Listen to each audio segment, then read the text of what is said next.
આ સૃષ્ટિની અંદર કેટલાક તત્વો, કેટલીક શક્તિઓ અનાદિ કાળથી કામ કરે છે. સૃષ્ટિ પોતાની રીતે આગળ વધે છે. એની સાથે સાથે માનવજાત આ સૃષ્ટિની અંદર એક સર્વશ્રેષ્ઠ બૌદ્ધિક રીતે જીવતી જાતિ છે. એ પોતાનો બૌદ્ધિક વિકાસ કરવા માટેના પૂરા પ્રયત્નો પોતાની રીતે કરે છે અને માટે જ મનુષ્યના જીવનને પુરુષાર્થનું જીવન કહ્યું છે. મનુષ્ય પુરુષાર્થ કરીને ઘણું બધું પ્રાપ્ત કરી શકે છે. એટલે જ્ઞાનીઓએ મનુષ્ય જીવનમાં પુરુષાર્થની પ્રધાનતા બતાવી છે. જ્યારે મનુષ્યને પોતાના જીવનમાં કંઈક કમી મહેસૂસ થાય, કંઈક એને પ્રાપ્ત કરવું હોય, કંઈક મેળવવું હોય, એના રસ્તાઓ શોધે, એના માટે પ્રયત્ન કરે, કોશિશ કરે, કોઈનો સહકાર પણ લે અને એ રીતે પોતાની જીવન યાત્રાને એ આગળ વધારે. યુગો આવે છે અને જાય છે. આજે આપણો જે સબ્જેક્ટ છે વસગરમ સ્તોત્ર, વસગરમની સાથે મંત્ર, તંત્ર અને યંત્ર, આ ત્રણેય વાતો જોડાયેલી છે.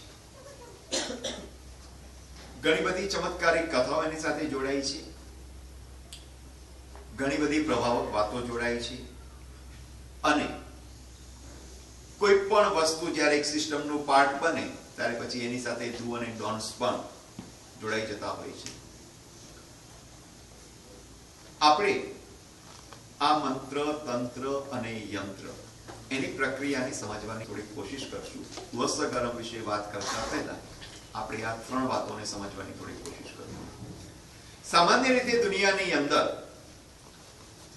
મંત્ર યુગ આવે છે, તંત્ર યુગ આવે છે અને યંત્ર યુગ આવે છે.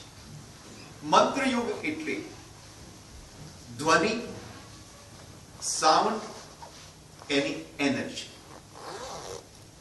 જે શબ્દો છે, અક્ષરો છે,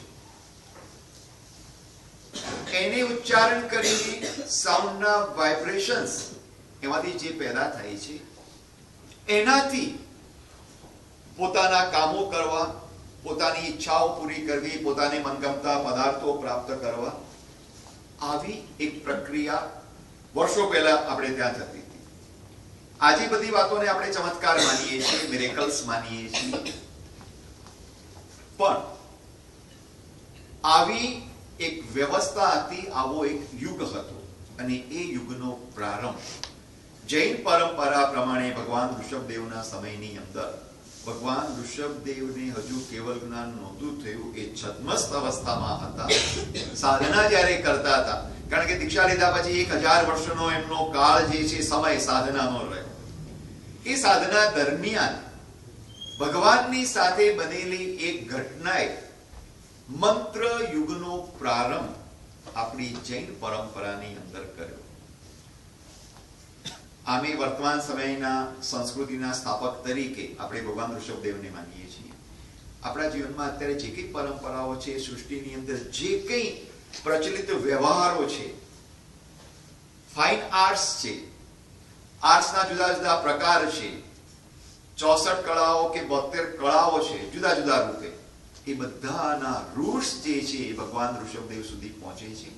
એમણે સંસ્કૃતિની સ્થાપના કરી અને સૌ પ્રથમ આ બધી જ વિદ્યાઓ એમને બતાવી. એ પ્રભુ જ્યારે દીક્ષા લે છે ત્યારે એમના 2 પૌત્ર નમી અને વિનમી એમના નામ, એ લોકો ભગવાનની પાસે ત્યારે હાજર નહોતા. ભગવાનના બહુ જ લાડકા હતા, બહુ જ ભગવાનને એમના પર બહુ જ પ્રેમ હતો. એ લોકો કંઈક બહાર ગયા હતા, પ્રભુએ દીક્ષા લઈ લીધી. દીક્ષા લેતા પહેલા ભગવાને બધાને રાજ્ય, પોતાના પુત્રોને, પોતાના પરિવારને, એમની પાસે જે કંઈ રાજ્ય વગેરે હતું બધું વહેંચી દીધું. આ 2 ભાઈઓ જ્યારે પાછા આવ્યા ત્યારે એમને ખબર પડી. એ ભરતની પાસે ગયા અને પૂછ્યું કે દાદાજીએ અમારા માટે કંઈક આપ્યું છે, કંઈક કહ્યું છે તમને? તો કે ના, તમારા માટે કંઈ આપ્યું નથી દાદાજી, કહ્યું નથી, પણ હું તમને રાજ્ય આપું. અમને તમારી પાસેથી નથી જોઈતું, દાદાજી અમારા માટે કેમ રાખ્યું?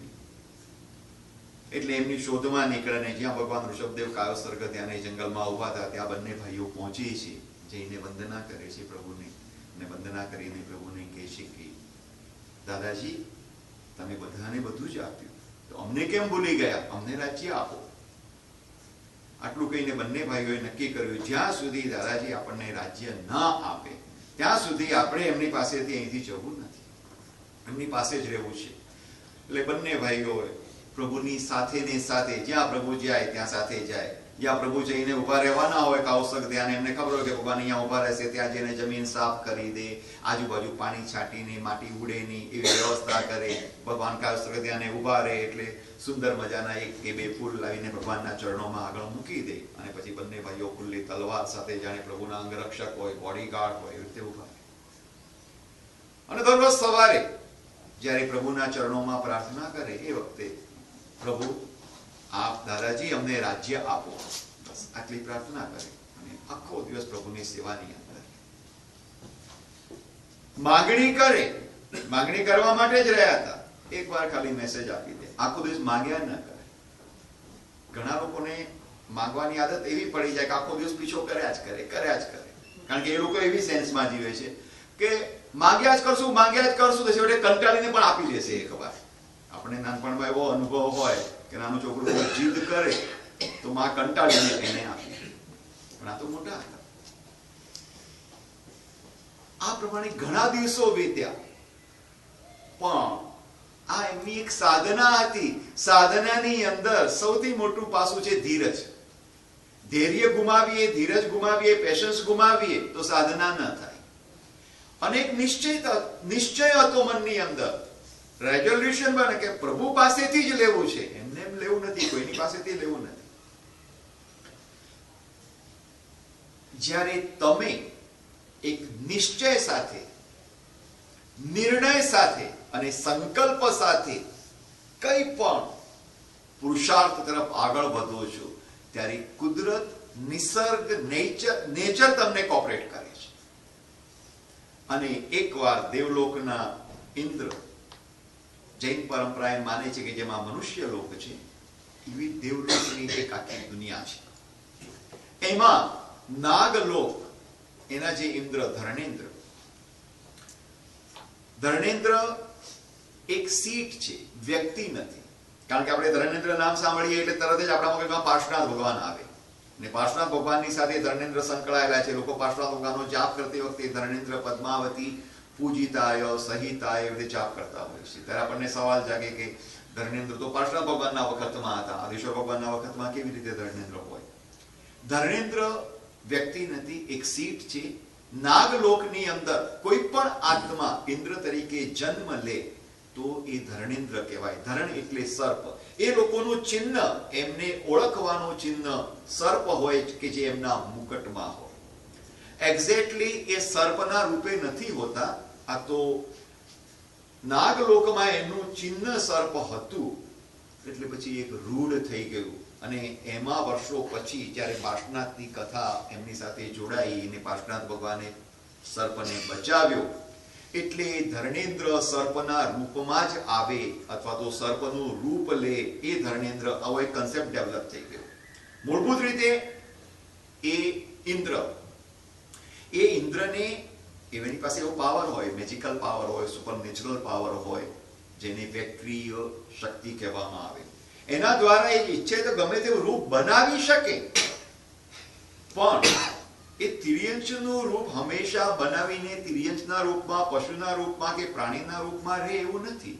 માત્ર ભગવાન પાર્શ્વનાથ પ્રત્યે પોતાની ભક્તિ વ્યક્ત કરવા માટે પાર્શ્વનાથ ભગવાન જ્યારે છદ્મસ્ત અવસ્થામાં હતા, એટલે કે સાધના કાળ દરમિયાન ભક્તિથી પ્રેરાઈને એમની પાસે આવીને એ ભગવાન ઉપર પોતાની ફણા, નાગનું રૂપ લઈ અને ફણા પ્રસારીને રહ્યા. એ રિકલેક્ટ કરવા માટે કે આ જ પાર્શ્વનાથે એને એ જ્યારે સર્પના રૂપની અંદર લાકડામાં બળતો હતો ત્યારે પ્રભુએ એને બચાવ્યો. એ પોતાનો કૃતજ્ઞતાનો ભાવ, એ સેન્સ ઓફ ગ્રેટિટ્યુડ પ્રભુની આગળ વ્યક્ત કરવા માટે એક કે બે પ્રસંગો એવા છે કે જેમાં એ ફણાનું રૂપ પોતાનું બનાવી, સર્પનું રૂપ બનાવી, ફણા ફેલાવીને ભગવાનના ઉપર રહે છે. બાકી દેવલોકની અંદર પશુઓની સૃષ્ટિ હોતી નથી. દેવલોકની અંદર દેવો, દિવ્ય એમનું શરીર હોય, દિવ્ય એમનું રૂપ હોય. આ ધર્ણેન્દ્ર આવે છે એટલે પ્રભુને વંદના કરે છે, અને આ બંને નમી અને વિનમી બંને ભાઈઓને જોઈને એ પ્રસન્ન થઈ જાય છે, એની ભક્તિ જુએ છે. એટલે ધર્ણેન્દ્ર એમને બોલાવીને કહે છે કે જુઓ, હું ધર્ણેન્દ્ર તમારા ઉપર પ્રસન્ન થયો છું, તમને શું જોઈએ છે હું તમને આપું. તમને રાજ્ય જોઈએ છે, હું તમને આપું. તમારી પાસેથી નથી જોઈતું, ભરત આપતા જ હતા, એમ તો બીજા પાસેથી જોઈતું. અમારે તો દાદાજી પાસેથી જ જોઈએ, એમને અમને કેમ આપ્યું નહીં? પણ પ્રભુ વિતરાગ થવાના છે તો સાધના કરે છે, મૌન છે, બોલતા નથી, એમના વતી હું તમને આપું છું. સમજાવ્યા બહુ જ, નમી વિનમી તૈયાર થયા. અને ધર્ણેન્દ્ર સૌ પ્રથમ એમને કેટલીક શક્તિઓ, વિદ્યાઓ એનો પાઠ આપે છે કે તમે આ વિદ્યાઓ, એનો જે પાઠ છે એને તમે વાંચજો અને તમને વિદ્યાઓ સિદ્ધ થશે, અને તમે તમારી જુદી દુનિયા વસાવો.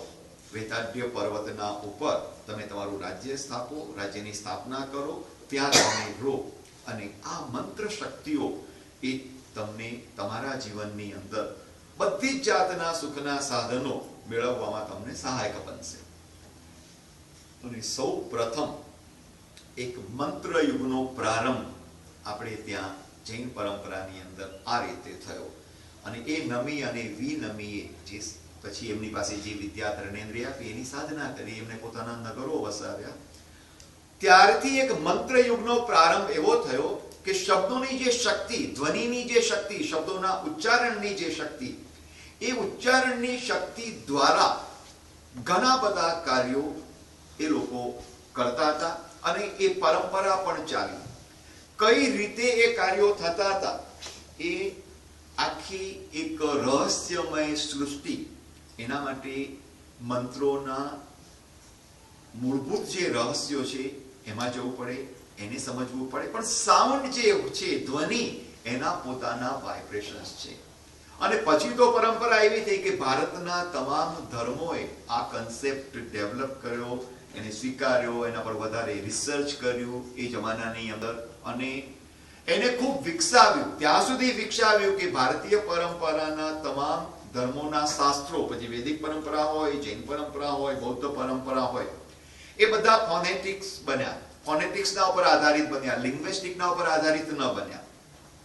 એટલા માટે વર્ષો સુધી ઓરલ ટ્રેડિશનથી એ ગ્રંથો, એ શાસ્ત્રો, એ જ્ઞાન અપાતું રહ્યું.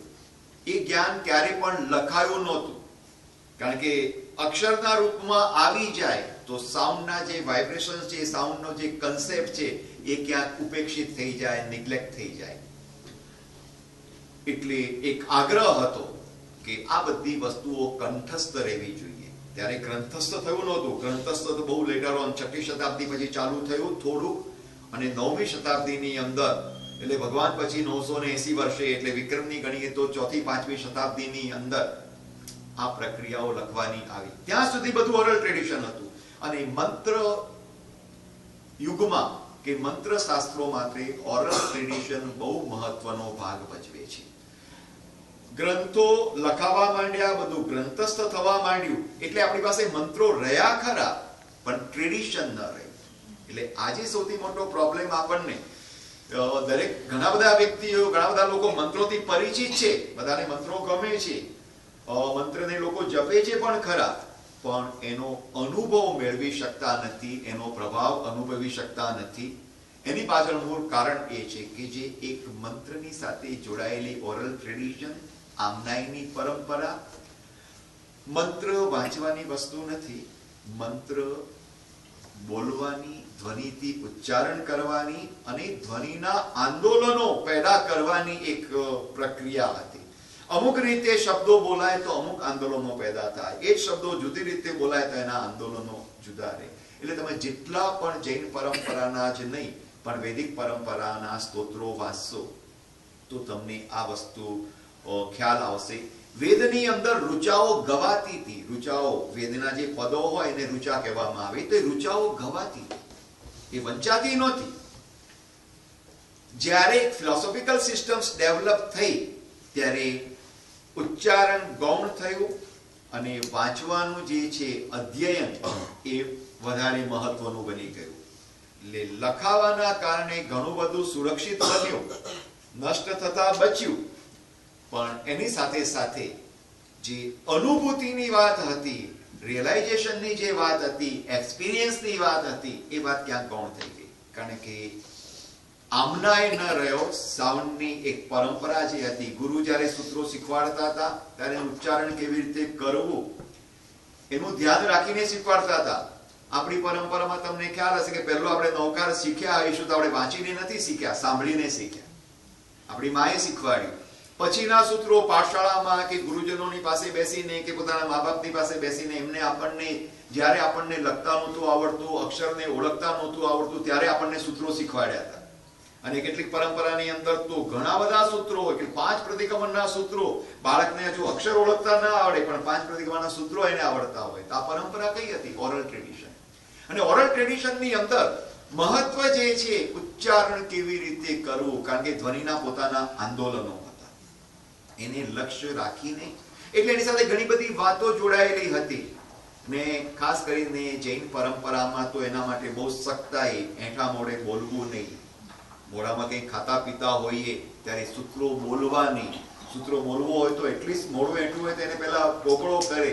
આ બધાની પાછળ, કારણ કે તમારે એક્ઝેક્ટલી ધ્વનિના ઉચ્ચાર કરવાના છે. મંત્ર શક્તિ, એ મંત્ર શક્તિ માત્ર શબ્દોની શક્તિ નથી. શબ્દોની સાથે શબ્દોનું સંયોજન તો ઇમ્પોર્ટન્ટ છે, પણ એમાંથી જે ધ્વનિ પેદા થાય છે એ વધારે ઇમ્પોર્ટન્ટ છે. અને એ જ પરંપરામાંથી પછી એક નામસ્મરણની પરંપરા જન્મી કે ભગવાનનું, પરમાત્માનું નામ લેવું. નામ લેવું એટલે રિસાઇટેશન પૂર્વક, ઉચ્ચારણ પૂર્વક એ નામ લેવું. નામસ્મરણની અંદર ભલે એને સ્મરણ નામ આપ્યું, પણ એ ઉચ્ચારણ પૂર્વક લેવાતું હતું શરૂઆતના અંદર, અને પછી ધીમે ધીમે ધીમે ધીમે એ માનસિક સ્તરે પહોંચતું હતું. એની શરૂઆત જે શબ્દોથી થતી હતી, વાણીથી થતી હતી, વૈખરી વાણીથી થતી હતી. એટલે ભાષ્ય જાપ, ઉપાંશુ જાપ અને પછી માનસ જાપ. જાપની આ 3 પ્રક્રિયાઓ, એની વાત આપણે પછી કરશું. એટલે મંત્રયુગ, આ મંત્રયુગ ઘણા લાંબા સમય સુધી ચાલ્યો. 4થી 5મી શતાબ્દી પછી ભારતીય પરંપરાની અંદર, ખાસ કરીને બૌદ્ધ પરંપરા અને હિન્દુ પરંપરામાંથી બહાર આવેલી શાક્ત પરંપરા, શૈવ પરંપરા, એ લોકોએ તંત્રા સિસ્ટમને ડેવલપ કરી, તંત્ર ડેવલપ કર્યા એમને. તંત્રની અંદર અક્ષરો અને આકૃતિઓ, એના સંયોજનની સાથે સાથે થોડાક વિધિ નિષેધો એટલે ડુ અને ડોન્ટ્સ, આ કરવું, આ નહીં કરવું, આ એની સાથે પદાર્થો જોડાયા. મંત્રની સાથે સામાન્ય રીતે કોઈ પદાર્થો, કોઈ વસ્તુઓ જોડાયેલી હોતી નથી. મંત્રા સિસ્ટમ જ્યારે તંત્રમાં કન્વર્ટ થાય છે ત્યારે એની સાથે પદાર્થો જોડાય છે. ફૂલ છે, ચોખા છે, ચંદન છે, કંકુ છે, આવા પદાર્થો કે જેને આપણે આજે પૂજાના દ્રવ્યો કહીએ છીએ, ઉપચાર પૂજાના દ્રવ્યો કહીએ છીએ. એ આખી પ્રક્રિયા તંત્રના કારણે ડેવલપ, અસ્તિત્વમાં આવી, પછી ડેવલપ થઈ અને પછી એક્સેપ્ટેડ થઈ ગઈ.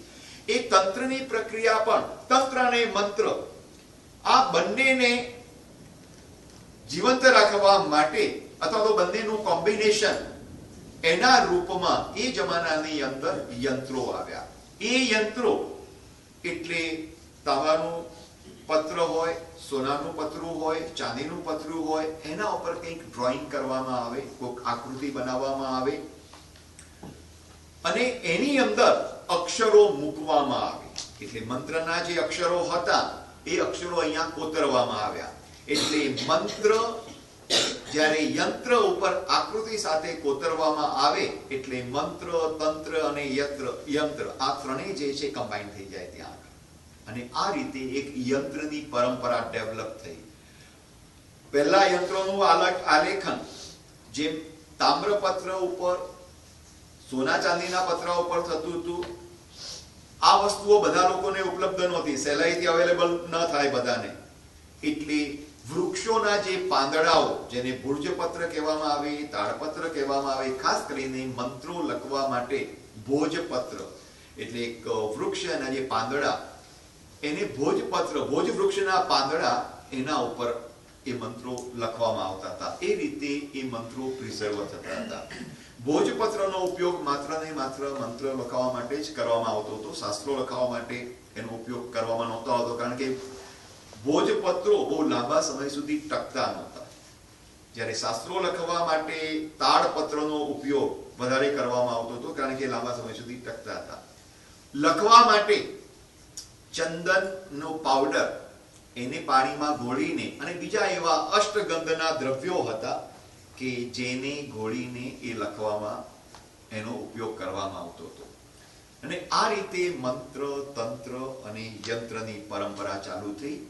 પણ યંત્રની પરંપરાની સાથે જ્યારથી પદાર્થો જોડાયા, વસ્તુઓ જોડાઈ, એટલે એની સાથે થોડાક અનિષ્ટો પણ એના આવ્યા. લોકોને પોતાની જે મનગમતી વસ્તુઓ હતી, મનગમતા પદાર્થો હતા, જેમનો એમને પોતાને ઉપયોગ કરવો હતો, ને એ લોકોની પાસે આ મંત્રની શક્તિ, મંત્રની પરંપરા હતી, એ લોકોએ એ પદાર્થોની અંદર પોતાને મનગમતા પદાર્થો જોડી દીધા. ખાવા પીવાના પદાર્થો એની અંદર જોડી દીધા. આ પદાર્થો લેવાના, એનો ઉપયોગ કરવાનો. અને આમ એક તંત્રની જે પ્રક્રિયા, જે ખરેખર મંત્ર શક્તિને વધારે સ્ટ્રોંગ બનાવવા માટે એક સપોર્ટ સિસ્ટમ હતી, એના બદલે એ તંત્રની આખી પ્રક્રિયા ભારતની અંદર થોડીક વિકૃતિના માર્ગે જતી થઈ ગઈ. અને એના જે ડુ અને ડોન્ટ્સ એ લોકોએ જે ક્રિએટ કર્યા, એની સાથે એની અંદર એક મિસ્ટિક રહસ્ય આવો એક કન્સેપ્ટ જોયો. મંત્રોની સાથે રહસ્યનો કોઈ કન્સેપ્ટ નહોતો. સાઉન્ડનું વાઇબ્રેશન્સ હતા, બધાના માટે ઓપન હતું. હા, એની અંદર એટલી જ વાત હતી કે ગુરુ તમને એ સાઉન્ડના વાઇબ્રેશન્સની શિક્ષા આપે. કારણ કે ઉચ્ચારણ કેવી રીતે કરવું, દરેક વ્યક્તિ ઉચ્ચારણ જુદી જુદા કરતા હોય, એક્સેન્ટ દરેકના જુદા જુદા હોય, અક્ષરોના સંબંધો, અક્ષરોના સંયોજનો. એટલે મંત્રની સાથે ગુરુની આમનાય એ એટલા માટે કે તમને ઉચ્ચારણ પ્રોપર શીખવાડે. એની સાથે બીજી કોઈ મિસ્ટિક સેન્સ જોડાયેલી નહોતી. દરેક વ્યક્તિ એને કરી શકતી હતી. એટલે વેદની ઋચાઓ ના પાઠ કોઈ પણ બ્રાહ્મણ પરંપરાની અંદર દીક્ષિત થયેલી વ્યક્તિ કરી શકતી હતી. નવકાર મંત્ર વગેરે આપણને જન્મથી ગળથુથીમાંથી મળતું હતું. મહામંત્ર હોવા છતાં પણ આપણને એની સાથે સાથે ઉચ્ચારણની દીક્ષા મળી જતી હતી. પણ તંત્રની સાથે એક મિસ્ટિકની સેન્સ જોડાઈ અને ઘણી બધી વાતો એની સાથે પછી તો જોડાતી ગઈ.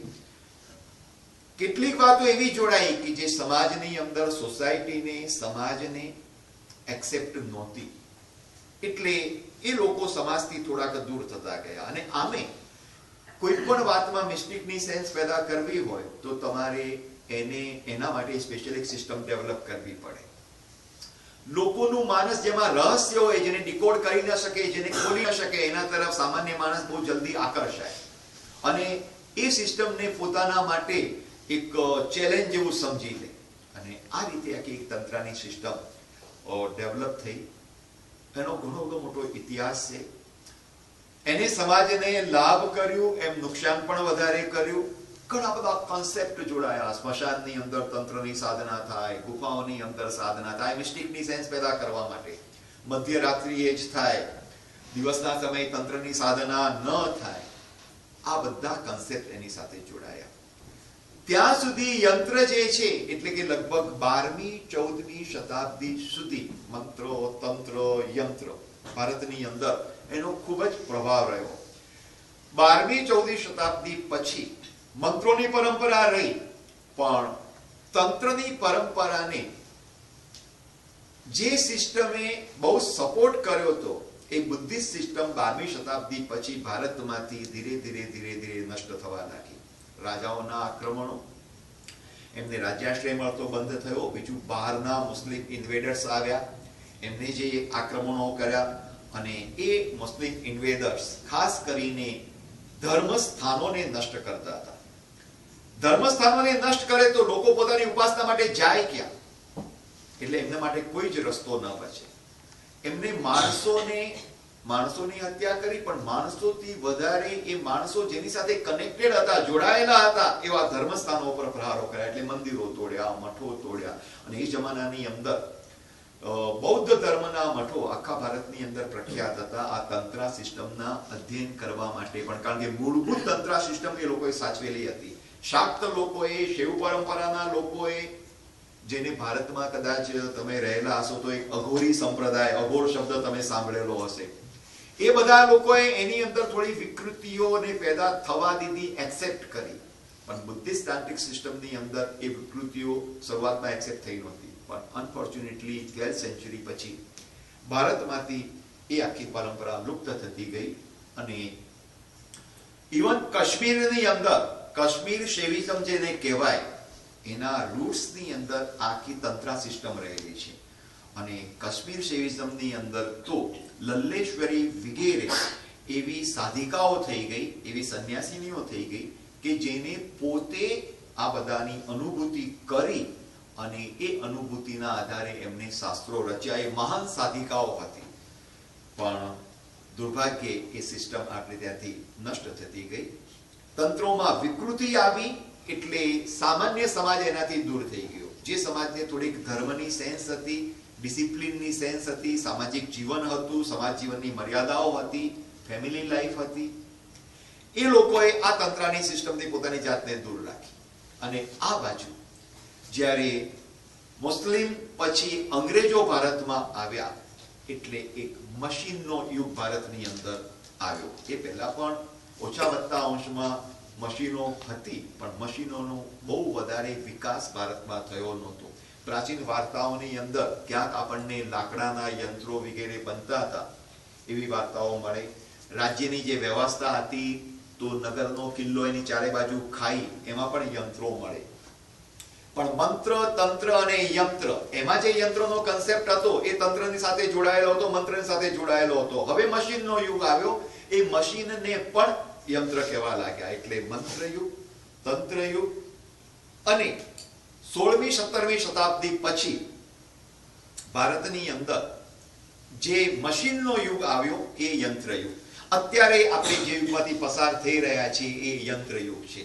મેકેનિઝમ, મશીન, એન્જિનિયરિંગ અને એના કારણે આખી સૃષ્ટિ ઉપર આ એક સિસ્ટમ છવાઈ ગઈ. ને એ છવાવાની સાથે સાથે મંત્ર સિસ્ટમ એકદમ સાઇડલાઇન થઈ ગઈ, તંત્ર સિસ્ટમ સાઇડલાઇન થઈ ગઈ અને એની પરંપરા ન રહી, એના સૂત્રો ન રહ્યા. લખાવાની શરૂઆત હોવાના કારણે ગ્રંથોમાં મંત્રો બચ્યા, લખાણ બચ્યું, પણ લખવાની સાથે એક પ્રોબ્લેમ એ હતો કે શુદ્ધ લખાયું છે કે અશુદ્ધ લખાયું છે એના જજમેન્ટ રહ્યા નહીં. એટલા માટે મોટા ભાગના મંત્રો ક્યારે પણ સંપૂર્ણ રીતે લખાતા નહોતા. બીજી એક વસ્તુ, એ મંત્રમાંથી એકાદ અક્ષર ગુપ્ત રીતે એમાં લખવામાં આવે કે તમે વાંચો તો તમને અક્ષરની સમજ ન પડે. એટલે તમે જે વાંચો અને વાંચીને મંત્ર જપવા લાગો તો અધૂરો મંત્ર કહેવાય. ગુરુની પાસે બેસીને જેનો આમના, એને આમના કે આમના એટલે જે વ્યક્તિએ એ મંત્ર સિદ્ધ કર્યો હોય એ વ્યક્તિ તમને એ મંત્ર શીખવાડે, એ મંત્ર આપે, એને મંત્ર દીક્ષા કહેવામાં આવતી હતી. એટલે આ પરંપરાના કારણે એ જે એની અંદર ડીકોડ જે રહેલું હતું એ આમનાયના ગુરુ જે હોય એ કોડિંગ ખોલીને તમને આપે કે આ જાપ તમારે આ રીતે ઉચ્ચારણ કરીને કરવાનો છે. એટલે તમે ઘણા મંત્રો જોશો તો એની અંદર વચ્ચે વચ્ચે કેટલાક સિમ્બલ્સ મૂકવામાં આવેલા હોય, નાના મોટા સિમ્બલ્સ મૂકીને એ મંત્રોને બહુ જ ગૂઢ રીતે એને સુરક્ષિત કરવામાં આવ્યા.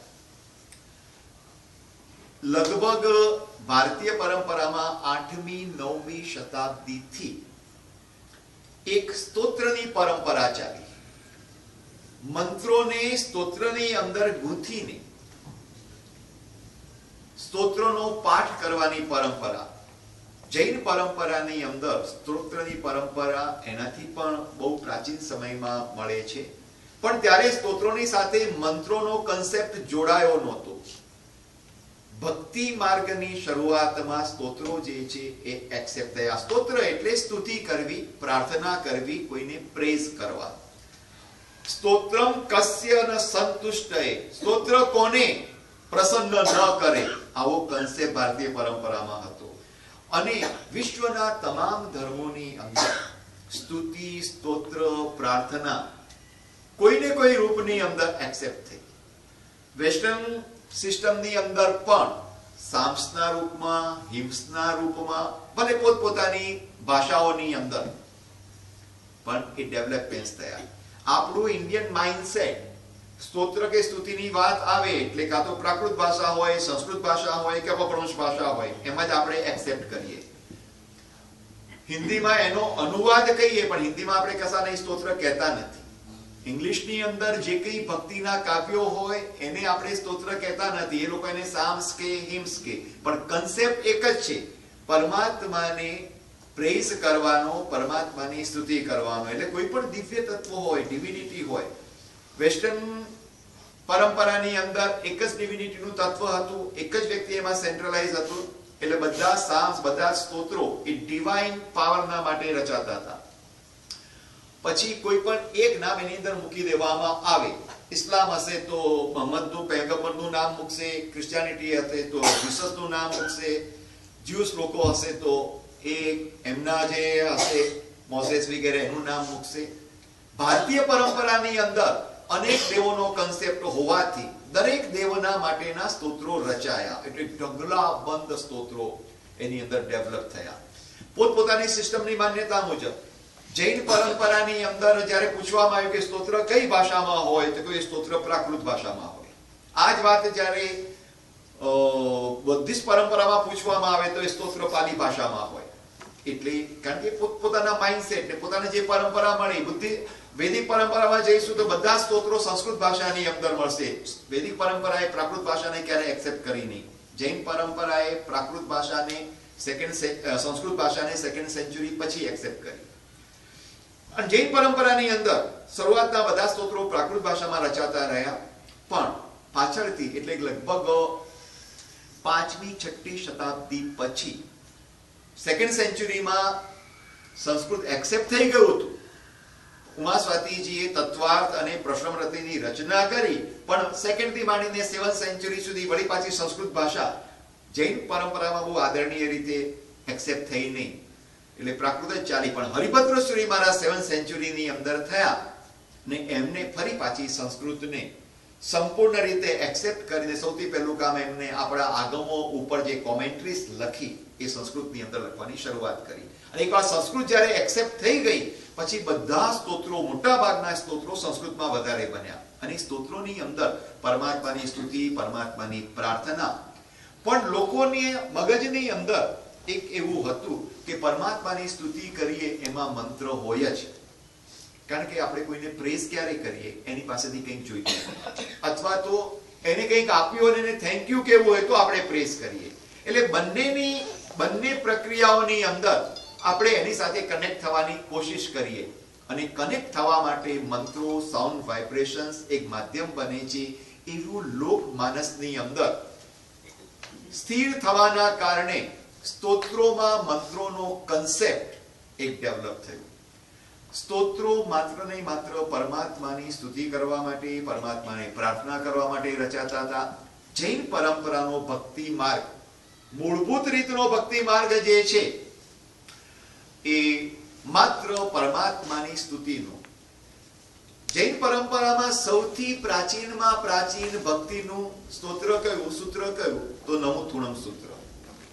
નમુથુણમ સૂત્રના માટે પારંપરિક માન્યતા એવી છે કે જ્યારે પણ તીર્થંકર પરમાત્માનો જન્મ થાય ત્યારે દેવલોકના ઇન્દ્ર આ સ્તોત્ર દ્વારા એમને પ્રાર્થના કરે, એમને વંદના કરે. એટલે એનું નામ, ઓરિજિનલ નામ છે શક્રસ્તવ. જૈન પરંપરાના બધા સૂત્રો, બધા સ્તોત્રો એના જુદા જુદા નામો હતા, પર્ટિક્યુલર નામો હતા, કે જે નામોની અંદર કંઈક મેસેજ હતો, કંઈક વિશેષ તત્વ રહેલું હતું. પણ પાછળની પરંપરામાં એ નામો ભૂલાતા ગયા અને કોઈ પણ સૂત્ર, કોઈ પણ સ્તોત્ર એનો જે પહેલો અક્ષર હોય એનાથી એ સૂત્ર ઓળખાવા લાગ્યું. જેમ કે એક લોગસ સૂત્ર, એનું નામ છે નામસ્તવ, પણ આપણે એને ઓળખીએ છીએ લોગસ સૂત્ર તરીકે, કારણ કે લોગસ સૌજો વગેરેથી પ્રારંભ થાય છે. શક્રસ્તવ પણ નમુથુણમ તરીકે ઓળખાવા લાગ્યું, કારણ કે નમુથુણમ અર્યંતાણમથી પ્રારંભ થાય છે. માટે આવું બધા સ્તોત્રોની સાથે થયું. એટલે આજે તો ઘણી વખતે આપણે પોતે પણ એમ લાગે કે ઓરિજિનલ નામ વાંચીએ તો કે લોગસને કોઈ કે નામસ્તવ બોલો તો કોઈને ખબર જ નહીં પડે કે નામસ્તવ એટલે શું, પણ લોગસ બોલો તો તરત આપણે કહીશું. હવે ડેવલપમેન્ટ, નમુથુણમનું આખું સ્તોત્ર જુઓ, એમાં ક્યાંય કોઈ માંગણી નથી, કોઈ ડિમાન્ડ નથી. સ્તોત્ર, પ્રેઇઝ, આ એક સિસ્ટમ એવી છે કે એની અંદર માંગણી ક્યારે જોડાઈ જાય કહી શકતા નથી. કોઈ પણ સ્તોત્ર, કોઈ પણ પ્રાર્થના માંગણી વગર રહી શકતી નથી, અથવા તો માંગણી વગરની હોઈ શકતી નથી. એટલે નમુથુણમ સૂત્ર પછી જ્યારે લોગસ સૂત્ર સુધી આપણે પહોંચ્યા, એટલે લોગસની અંદર જે છે લિટલ બીટ ડિમાન્ડની સેન્સ આવી ગઈ. આરુગ્ય બોહિલાભમ સમાહી વરમુત્તમમ દિંતુ. નમુથુણમમાં કશું જ નહોતું, લોગસમાં આ માંગણી આવી. અલબત્ત એ માંગણીની સાથે ભૌતિકતા ક્યાંય સંકળાયેલી નથી, આધ્યાત્મિકતા વધારે એમાં રિફ્લેક્ટ છે. સિદ્ધા સિદ્ધિમ મમ દિસંતુ. જૈન પરંપરાના હિસાબે બેસિક જે એની ફિલોસોફી, એનો પ્રશ્ન હંમેશા રહ્યો કે તીર્થંકર પરમાત્મા આપી શકે કે કેમ, અને તીર્થંકર પરમાત્મા આપે નહીં. જો આપે નહીં તો માંગવાનો અર્થ શું? આપણે કોની પાસે માંગીએ છીએ? આપે એને માંગીએ. પણ બીજી બાજુ ભક્તિ માર્ગના ડેવલપમેન્ટ્સની સાથે એક આપણને જે કંઈ મળ્યું છે એની ક્રેડિટ આપણે આપણી પ્રિય વ્યક્તિને, આપણી ઉપકારી વ્યક્તિને, અથવા તો આપણા જીવનમાં જેનું કોન્ટ્રીબ્યુશન હોય કોઈ પણ રૂપમાં, દરેક ક્રેડિટ એને આપવાની માણસને હંમેશા ઈચ્છા થાય. આ એક સાયકોલોજીના કારણે જીવનમાં જે કંઈ મળતું હતું, જે કંઈ પ્રાપ્ત થતું હતું, એ પુણ્ય કર્મથી પ્રાપ્ત થતું હતું, અને પુણ્ય કર્મ ધર્મ કરવાથી થતું હતું, અને ધર્મ તીર્થંકર પરમાત્માએ બતાવ્યું. માટે જીવનમાં જે કંઈ મળ્યું છે એ પરમાત્માની કૃપાથી, પરમાત્માના પ્રસાદથી મળ્યું છે. એવી સેન્સ સાથે એ બધા સ્તોત્રોની અંદર પરમાત્માને ધન્યવાદ આપવામાં આવતા હતા, પરમાત્માનો અનુગ્રહ માનવામાં આવતું હતું. આ રીતે બીજી બાજુ જ્ઞાની પુરુષોએ આ વસ્તુને એક્સેપ્ટ એટલે પણ કરી કે આમાં માણસનો પોતાનો કર્તૃત્વ ભાવ જે છે એ બાજુએ થઈ જતો હતો. અને આ એક બહુ જ મહત્વપૂર્ણ પાસું હતું કે જીવનમાં કંઈ પણ થાય તો આપણે કર્તૃત્વ ભાવ નહીં રાખવો. આ મેં કર્યું એવો માણસનો અહંકાર વધે અને ઘણી વખત બીજાના ઉપર ઉપકાર કરું છું આવી એક સેન્સ પેદા થાય. એનાથી બચવા માટે પણ જે કંઈ મળે છે એ પરમાત્માની કૃપાથી મળે છે, કારણ કે ધર્મથી મળે છે અને ધર્મ પ્રભુએ બતાવ્યો છે. આ પ્રક્રિયાના હિસાબે દરેક સ્તોત્રો, દરેક સ્તુતિ એ પરમાત્માને સમર્પિત થવા લાગી. પરમાત્મા પાસે જે કંઈ માંગવું હોય ને શરૂઆતના સ્ટેજની અંદર આરોગ્ય બહિલાભમ સમાહી પરમોત્તમમ દીધું. તમે પ્રાચીન સ્તોત્રો જોશો તો એમાં મોટા ભાગે માંગણીનું એક જ તત્વ હતું, બોધિ. કોઈ પણ હિસાબે બોધિનો લાભ થાઓ, તા દેવ દિજ્ય બોહિમ, અમને બોધિ આપો. બોધિ એટલે સાચી સમજણ, કે જે સમજણ આપણને આપણા અલ્ટિમેટ લક્ષ્ય સુધી, અલ્ટિમેટ ગોલ સુધી એટલે કે મુક્તિ સુધી લઈ જાય. આ પરંપરાથી આપણે ત્યાં ભક્તિના સ્તોત્રોની એક શરૂઆત થઈ.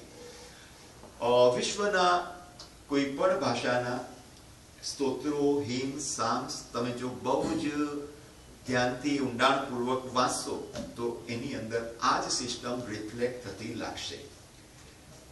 કાં તો ગોડ પ્રોટેક્ટ મી, તમે મારી રક્ષા કરો, અથવા તો તમે મને કંઈક આપો.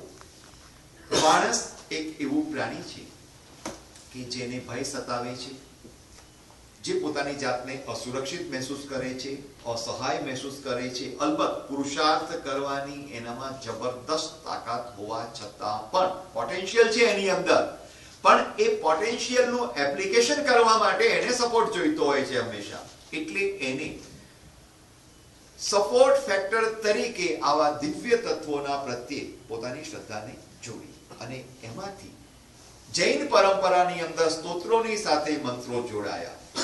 જેમાં મંત્રો જોડાયેલા નહોતા એની અંદર મંત્રોનો કન્સેપ્ટ જે છે એ ઇન્સ્ટોલ કરવામાં આવ્યો, સ્થાપિત કરવામાં આવ્યો. જેમ કે ભક્તામર સ્તોત્ર. ભક્તામર સ્તોત્ર માત્ર ને માત્ર પરમાત્માના ગુણોનું કીર્તન છે, પરમાત્માની જે વિશેષતાઓ, એમની જે ક્વોલિટીઝ, એમના અતિશયો વગેરે, અને પરમાત્માની જે શક્તિ, એ શક્તિને આપણે કેવી રીતે પ્રાપ્ત કરી શકીએ, અથવા તો એ શક્તિના જે અનુભવ આપણને થયો અને એના ગ્રેટિટ્યુડના સેન્સ રૂપે જે પ્રભુની સ્તુતિ આપણે કરીએ છીએ, માત્ર એનું બહુ જ બ્યુટીફુલ શબ્દોની અંદર બહુ સરસ રીતે માંતુંગ સુરીજીએ આલેખન કર્યું છે. પણ એમની રચના કર્યા પછી 301 વર્ષ પછીના જે આચાર્યો થયા, એમની પાસે આ એક રચના આવી અને એમને આ રચના જોઈને લાગ્યો આ તો અદ્ભુત રચના છે. લોકો આનો વધારે ને વધારે ઉપયોગ કરે, વધારે ને વધારે લોકો સુધી આ સ્પ્રેડ થાય. એટલે એ મહાપુરુષોએ એની અંદર રહેલી જે શબ્દોની શક્તિ હતી, એનર્જી હતી, સાઉન્ડના જે વાઇબ્રેશન્સ હતા, એના ઉપર એમને રિસર્ચ કર્યું, કામ કર્યું અને એમાં મંત્ર શક્તિઓની સાથે એનું જોડાણ કર્યું. એટલે 12મી શતાબ્દી પછી ભક્તામર ઉપર જે કંઈ ટીકાઓ લખાઈ, કોમેન્ટ્રીઝ લખાઈ, એની અંદર મંત્રોનો કન્સેપ્ટ એમાં આવ્યો. હવે મેં તમને પહેલા જ કહ્યું કે કોઈ પણ સિસ્ટમની સાથે જ્યારે મંત્ર જોડાય એટલે જે યંત્ર ધીમે ધીમે આવે. કારણ કે મંત્ર એ યાદ રાખવાની પ્રક્રિયા છે. માણસ બધું યાદ રાખી શકતો નથી. એટલે તાંબાના પતરા ઉપર, ચાંદીના પતરા ઉપર, સોનાના પતરા ઉપર એન્ગ્રુવિંગ કરીને એક યંત્રો બનાવવાનો કન્સેપ્ટ અને યંત્રો દ્વારા એનર્જીને સંગ્રહિત કરવાનો, એનર્જીની ઉપાસના કરવાનો એક કન્સેપ્ટ ડેવલપ થયો. એટલે મોટા ભાગના મંત્રોની એટલે સ્તોત્રોની સાથે મંત્રો જોડાયા અને યંત્રો જોડાયા. અને આ રીતે મંત્ર, તંત્ર અને યંત્રની પરંપરા આપણે ત્યાં એક્સેપ્ટ થઈ. હવે આ પ્રક્રિયાઓ જે બનવા લાગી, એ પ્રક્રિયાઓ એટલી બધી જાહેર થઈ ચૂકી હતી કે ગમે તે વ્યક્તિ, અલબત્ત શરૂઆતના વર્ષોમાં તો સાધુ પુરુષો જ આના માટે એમની પાસે ઓથેન્ટિસિટી હતી, પણ સામાજિક સ્તર ઉપર આવી કોઈ ઓથેન્ટિસિટીની આપણે ત્યાં વ્યવસ્થા હતી નહીં. એટલે કેટલાક લોકોએ પોતાના મનની જે કલ્પનાઓ હતી એને પણ એમાં મૂકી અને એના કારણે જાત જાતના મંત્રો જાત જાતના શબ્દો, કારણ કે દરેક વ્યક્તિના માઇન્ડમાં ડિમાન્ડ જુદી જુદી હોય, દરેક વ્યક્તિની પોતાની કલ્પના જુદી જુદી હોય, દરેક વ્યક્તિને જે પ્રાપ્ત કરવું છે જુદું જુદું હોય, એટલે પોતાની પ્રાર્થનાની અંદર એ વસ્તુ મૂકી દે. બીજી કોઈ વ્યક્તિ એને જ્યારે જુએ એને એમ લાગે કે ઓહો આ તો બહુ સરસ વાત છે, એ પોતે જજ કરી શકતો નથી કે મને આ જોઈએ છે કે નથી જોઈતું, પણ માત્ર શબ્દોથી અને એની અંદર રહેલી શક્તિના કન્સેપ્ટથી દોરવાઈ જાય એટલે એને એક્સેપ્ટ કરી લે. અને આ રીતે ભક્તામણની સાથે, ભક્તામણની દરેક ગાથાની સાથે મંત્રોનો કન્સેપ્ટ આવ્યો, યંત્રોનો કન્સેપ્ટ આવ્યો, દરેક ગાથાના જુદા જુદા યંત્રો બન્યા. પણ ત્યાં સુધી એ વ્યક્તિગત ઉપાસના તરીકે હતું. 18મી 19મી શતાબ્દી સુધી, 19th સેન્ચુરી સુધી મંત્ર, તંત્ર, યંત્રોનું અસ્તિત્વ આવ્યું, વધ્યું, પણ ઇન્ડિવિજ્યુઅલ સાધના માટે. એની કોઈ સામૂહિક સાધનાનો કન્સેપ્ટ આપણી પરંપરામાં હતો નહીં.